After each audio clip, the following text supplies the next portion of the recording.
Hi guys, this is my art integration project. I'm Shane Ash. So initial classroom observations. This is a middle school behavior program. Students 6th through 8th grade, 6 students in that class. Usually they're given like handouts to fill out in language art, and they'd often be crumpled up. So I took notes on how often that happens, some data on that. Then I noted that one student didn't interact with any of the other students, and they just spent the whole time drawing comics. And then two other ones, would only read if the books had pictures in them. So those were my initial observations. I decided, hey, let's do graphic novels. So the arts integration that we did, the rationale was that I was trying to do some invisible behavior management with some strong academic instruction, something that would get them so engaged that there wouldn't be time for behaviors, basically. But also be able to practice social skills. So I wanted it to be not a handout that they do by themselves, but something they do together. Um, then we hit those state standards there, which I applied to.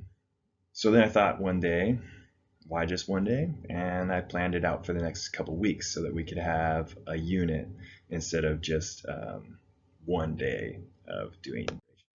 So I combined reading some graphic novels as a class and having each student create graphic novel using industrial process. We chose these as a class. We chose Primates right here and Pride of Baghdad, which is about lions and told from their story during the war in Baghdad. I would not recommend that again for middle schoolers unless you tore one specific page out. That was way too graphic for middle schoolers. Luckily, we skipped by it before anybody really noticed, except for one student. So, primates, though, really good.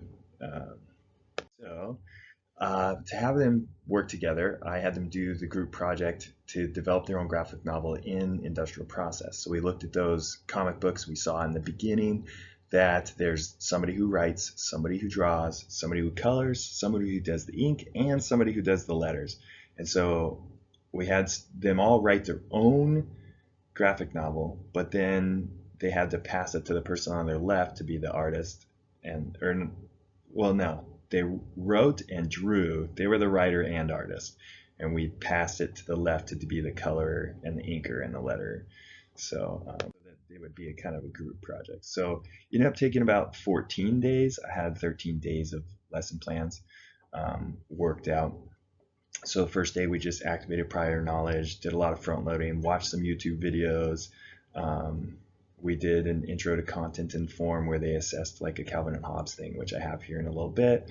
We practiced industrial process. I was a little worried that they would be worried that their final comic would be destroyed by the other peers, but actually they loved it. They loved telling other people what colors to put where. And so that was pretty good.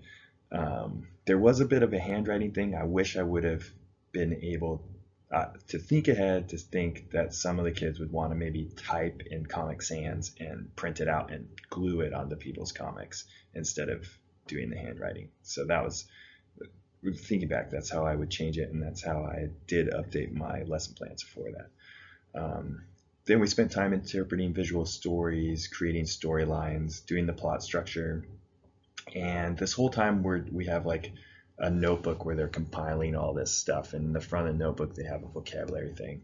Then we brainstormed setting, characters, and conflict, which was really fun because I had them write down a list of settings and a list of characters and a list of conflicts. And then we shuffled them all up in a box and drew out a character, drew out a setting, and drew out a conflict, and then wrote down that story and took turns telling those stories out loud. And that was just hilarious. Oh man, that was so fun. Those kids they thought that was super fun. Did they meet the here and there? It was good. So the form and content was pretty good. We did a web search and found this Calvin and Hobbes thing. They were able to say that the form of it was cartoonish and the colors were happy, and they were able to identify that the content was that the deer were switching places with humans. And then one student said, well, he got in trouble because he had guns shooting people, and he told that story at school. Um, Another sample where it's like, this one was close, and I updated a rubric. I didn't have a rubric at the time, but for this assignment, I made one. Um, So anyways, the student thought it was funny that one of them was the dog and it was talking, and so they decided that, well, everybody should just bark like a dog then. Maybe everybody barks. And at first it didn't seem like the objective was met. It didn't seem like she progressed a story, but she was able to then verbally tell you actually what was happening and what they were communicating by saying bark, bark, and everybody was just barking. So she was able to do it, just a totally different representation or expression, I guess.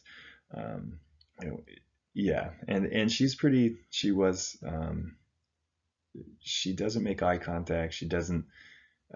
So it was good.